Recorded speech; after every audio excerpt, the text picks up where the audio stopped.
कहानी वहीं से शुरू होती है जहां पर पिछली वीडियो खत्म हुई थी। जी लिन के पास आकर छाती पर हाथ रखकर कहती है कि लिन में जो ये सुपीरियरिटी की भावना है वो जायज है। जी की ब्लॉन्ड बालों वाली दोस्त कहती है कि भाड़ में गई ऐसी सुपीरियोरिटी। डिंग ने जो मर्सिडीज बेंज जी खरीदी है, लिन जैसा ड्राइवर तो पूरी जिंदगी में ऐसी कार का सपना भी नहीं देख सकता।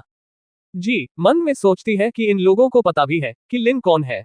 जब इन्हें पता चलेगा कि लिन के पास अपनी एक पगानी है तब इनका क्या रिएक्शन होगा। जी उन दोनों को इग्नोर करते हुए लिन से कहती है कि इनकी बातों को पर्सनली मत लेना, ये दोनों नशे में हैं।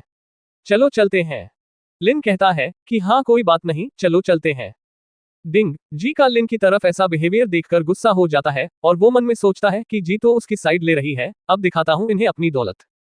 फिर सब पार्किंग एरिया में आते हैं जहां डिंग अपनी कार की चाबी निकालकर बटन दबाता है और उसकी कार ऑन हो जाती है। ब्लॉन्ड बालों वाली लड़की इंप्रेस होते हुए कहती है कि मिस्टर डिंग ये कार तो बहुत महंगी लगती है। डिंग अपनी दौलत का रौब झाड़ते हुए कहता है कि नहीं नहीं, ऐसा कुछ नहीं है, बस $3 लाख की है। जब मैं और अमीर बन जाऊंगा तो मैं लैम्बोर्गिनी खरीदूंगा। जी डिंग को याद दिलाते हुए कहती है कि मुझे याद है तुमने कॉलेज में कहा था कि तुम्हारी फेवरेट कार पगानी है। डिंग मुस्कुराते हुए जवाब देता है कि हाँ वो तो है, लेकिन पगानी तो $4.5 मिलियन की आती है। अगर मैं जिंदगी भर भी मेहनत कर लूं तो भी शायद मैं उसे अफोर्ड न कर पाऊं। तभी ब्लॉन्ड बालों वाली लड़की चौंकते हुए कहती है कि हे भगवान, देखो तुम्हारी कार के बगल में जो कार खड़ी है वो तो पगानी लग रही है। डिंग हैरानी से पूछता है कि क्या तुम सच कह रही हो। फिर डिंग उस गाड़ी को देखता है और एक्साइटमेंट में कहता है कि वाकई में ये तो पगानी है। लिन आगे आता है और कहता है कि अगर तुम्हारा देखना हो गया हो तो जरा रास्ता दो। डिंग बोलता है कि क्या तुम भी इसे देखना चाहते हो, ये इतनी महंगी चीज है कि तुम्हारी आंखें चौंधिया जाएंगी। डिंग की ये बात सुनकर लिन अपने पास से कार की चाबी निकालकर बटन दबाता है और कार ओपन हो जाती है। लिन जी से कहता है कि चलो चलते हैं।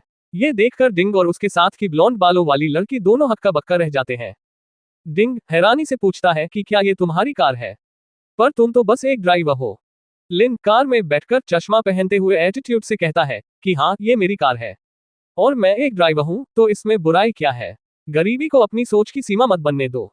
फिर लिन और जी कार में बैठकर चले जाते हैं। डिंग और ब्लॉन्ड बालों वाली लड़की बस उन्हें जाते हुए देखते रह जाते हैं।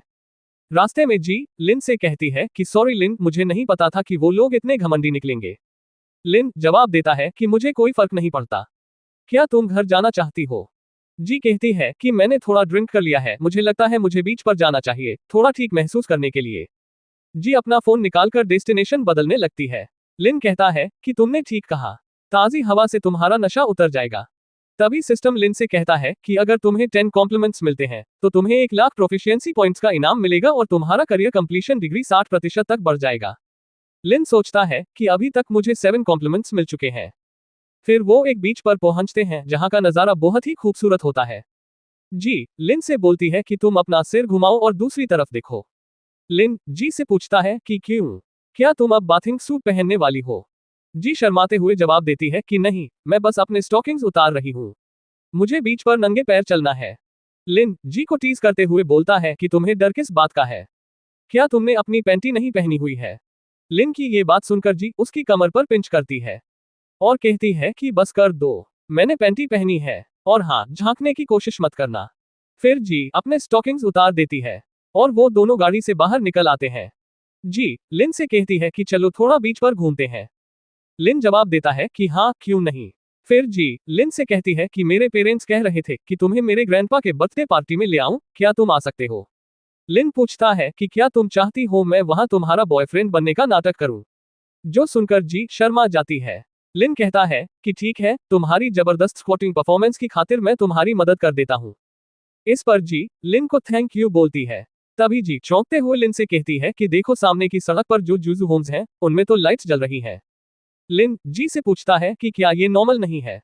जी बताती है कि बहुत ऊंची कीमत की वजह से अब तक वो नहीं बिके हैं, ऐसा पहली बार है जब मैंने यहाँ पर रात में लाइट्स जलती हुई देखी है। लिन जी से कहता है कि मैं तुम्हें जूजू होम्स के थोड़ा और पास ले जाता हूँ, अगर तुम्हें पसंद आए तो तुम वहां रात बिता सकती हो।